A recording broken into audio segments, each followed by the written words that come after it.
Olá pessoal, vamos começando nossa aula de filosofia de hoje. Bom, as aulas dessa semana serão basicamente correções das atividades anteriores, certo? Então coloquei aqui também nesse slide, as questões que foram trabalhadas até agora na disciplina de sociologia, de filosofia, e vou corrigi-las com vocês, tá certo? Então segue o mesmo princípio. Se a resposta de vocês não está literalmente igual, não quer dizer que ela está errada. Se ela tem um nexo, se ela tem uma conexão com essas respostas, então ela pode ser considerada correta. Ok? Então vamos lá. Primeira questão.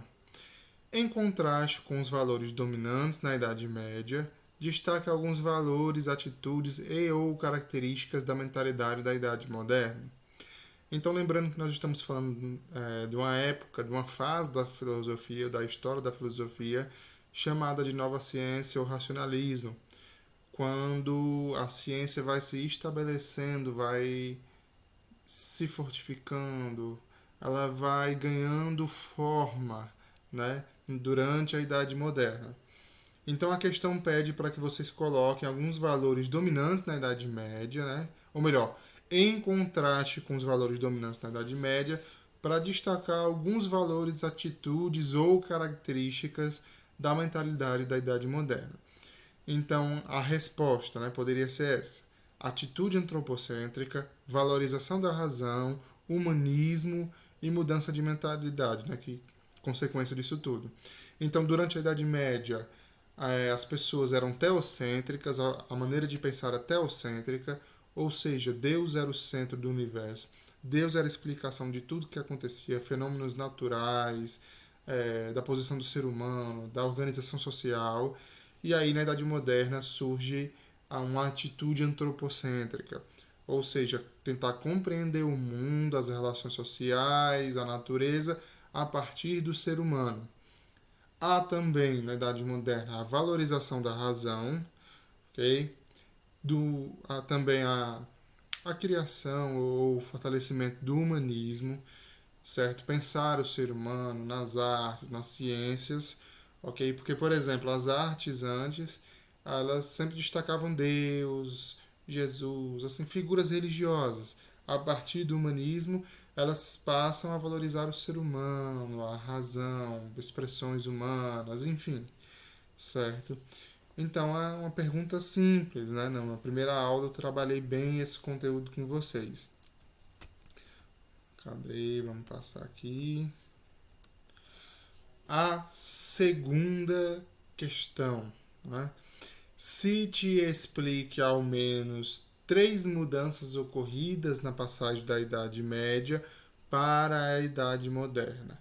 Cite e explique pelo menos 3 mudanças ocorridas durante a passagem da Idade Média para a Idade Moderna.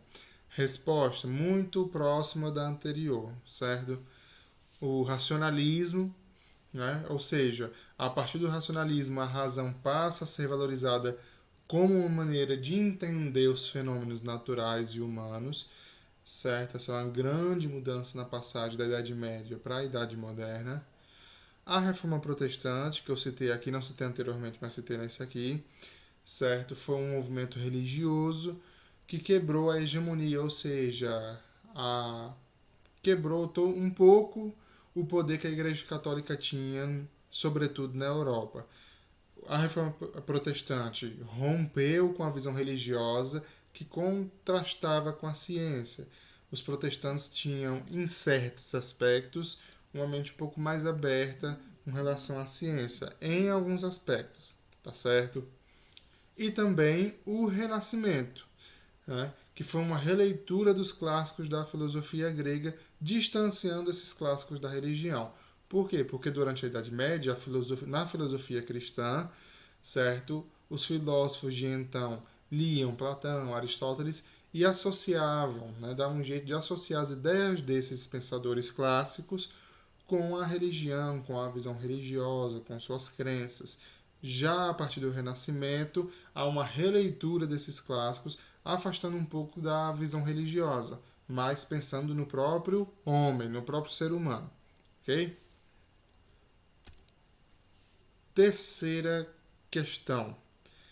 Identifique e explique pelo menos 3 consequências da revolução espiritual causada pela descoberta de que a Terra não era o centro do universo, determinantes na produção filosófica do indivíduo moderno. Vou ler novamente a questão grande, né? Identifique e explique pelo menos 3 consequências da revolução espiritual causada pela descoberta de que a Terra não era o centro do universo. Ou seja, quando de fato foi contestado, não, quando foi afirmado que tinham provas de que a Terra não era o centro do universo, como dizia a leitura religiosa de então, houve uma mudança que aqui é chamada de revolução espiritual, mas que espiritual no sentido assim, do entendimento, da mente, das mentalidades, certo? Essas consequências, né, que foram determinantes na produção filosófica do indivíduo moderno. É uma produção mais voltada novamente para o ser humano, para a ciência, para a organização científica, certo? Então, vamos à resposta. Tá? Primeira consequência, a busca por um novo centro, por um novo referencial ou ponto fixo para a compreensão da natureza da sociedade. Então, na Idade Média, esse centro, esse referencial ou esse ponto fixo era a religião, era Deus. Ou seja, na Idade Média, explicava-se a natureza a partir de uma criação divina, explicava o ser humano, a sociedade, como vontade divina. Lembrando que na Idade Média, sobretudo nos feudos, né, no período do feudalismo, existiam 3 classes, né, 3 classes principais daquela sociedade dentro do feudo, que era o servo, que era os nobres e, no caso, a classe religiosa ou os eclesiásticos, né? Então, qual era a explicação naquele período da Idade Média que se dava para os servos, para que eles continuassem como servos, né? Olha, vocês são servos porque é a vontade de Deus. A vontade de Deus aqui tem uns que sirvam, que são vocês, outros que sejam guerreiros, né, como nós, nobres, que sejam servidos por vocês, e a vontade de Deus é que haja uma classe que vá cuidar, né, que tente aproximar vocês de Deus e que diga qual é a vontade dele, que eram os religiosos, né? A Igreja Católica era a grande representante dessa classe. E a partir desse novo referencial, desse novo centro, ponto fixo, enfim, o ser humano passa a ser o ponto fixo para a compreensão da natureza da sociedade, ou seja, a ciência, né, que nascia ali, ou que renascia, enfim, a nova maneira de ver o mundo tentava explicar os fenômenos naturais a partir do uso da razão, tá certo? E também explicar a sociedade, a organização social a partir do próprio homem.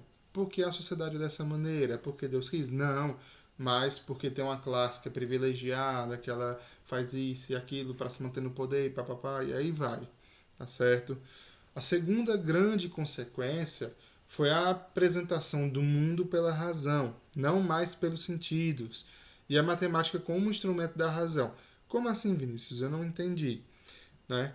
Então, a grande mudança, ou uma grande consequência dessa mudança de mentalidade foi a representação do mundo pela razão, ou seja, eu não vejo mais o mundo como uma criação divina, mas eu tento usar, ou eu uso a razão para tentar compreender o mundo, a natureza, enfim, certo? E não mais pelos sentidos, porque antes as pessoas compreendiam as coisas, os fenômenos naturais, pelas sensações, né? Eu vi, eu ouvi, eu senti. Mas a partir da Idade Moderna, ou dessa revolução, usa-se a razão para tentar explicar esses fenômenos, certo? E também o uso da matemática como um instrumento da razão. Então a matemática passou a ser muito mais valorizada, certo? Como um método, a gente vai ver isso posteriormente, né? Algumas perguntas aqui, salvo engano. A matemática como um método para compreender a natureza, para compreender o ser humano, o universo, enfim. E terceiro, a busca de um método científico, de uma maneira para que o cientista, para que o ser humano pudesse tentar compreender a natureza e a sociedade existentes até então. Ok? A quarta questão. qual foi a estratégia proposta por Francis Bacon para combater os erros provocados pelos ídolos? Eu não sei se vocês lembram, mas a aula está disponível lá no YouTube, né? Vocês podem pesquisar, que o Francis Bacon, né, que foi um grande filósofo desse período, ele traz o que nós chamamos de ídolos, né? Até na questão que eu botei para vocês ficou idosos, mas foi uma erro de digitação, é ídolos. Né? Quem seriam esses ídolos? Seriam figuras, seriam ideias por ele criadas e que chamam algumas questões que nos fazem errar, que nos fazem compreender o mundo, a natureza e a humanidade de maneira equivocada. Ele colocou isso como ídolos, né? Então, qual a estratégia que ele propõe para combater esses ídolos, né? Para combater os erros provocados por esses ídolos na tentativa de compreender a sociedade, a natureza, o mundo, o universo, enfim. Né? Ele propôs a utilização de um método criado por ele, chamado de método indutivo, que esse método pode ser resumido em 4 etapas que estão listadas aqui. Okay? Primeira, né? Para que você não caia em erros na sua observação, na sua crítica, enfim, você deveria fazer 4 etapas, cumprir 4 etapas. Primeira, observar a natureza para coletar informações. Então, vou observar um determinado fenômeno, as chuvas, por exemplo, aqui no Nordeste, vou observar e escrever aquilo que eu consigo observar, que eu consigo compreender. Segundo, organização racional dos dados colhidos empiricamente. Ou seja, depois da observação, eu vou tentar organizar racionalmente aquilo que eu observei, os dados que eu colhi. Né? As chuvas em março são mais fortes, assim e tal. Esse ano a seca assim, então o inverno é assim, ok? E terceira, a formulação de hipóteses. Né? Eu observo o fenômeno, eu organizo os dados que surgiram a partir da minha observação, depois eu vou formular hipóteses, ou seja, isso deve acontecer por causa daquilo, isso deve acontecer por causa papapá, e aí vai. E por último, a comprovação da hipótese mediante experimentações repetidas em novas circunstâncias. Isso vale mais para ciências naturais, certo? Mas eu vou tentar usar como exemplo a ciência humana a partir da história. Então, sei lá, eu quero aprender algo sobre a história de Altaneira.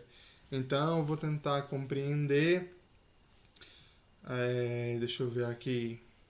Vou tentar compreender como foi que a Altaneira conseguiu sua independência, sua emancipação municipal. Então, o que eu faço? Eu observo a natureza para coletar informações. No caso da história, seria o quê? Eu vou fazer entrevistas, colho informações. Depois, eu organizo as informações dessa entrevista, né? O que eu vou usar, o que eu não vou usar, enfim. Depois, eu formulo hipóteses, ou seja, a Altaneira deve ter se tornado município por conta de um grupo que lutou para isso. Ou não, foi por causa de acordos políticos. Ou não, foi por causa disso ou daquilo, entenderam? E por fim, eu vou tentar comprovar essas hipóteses. Né?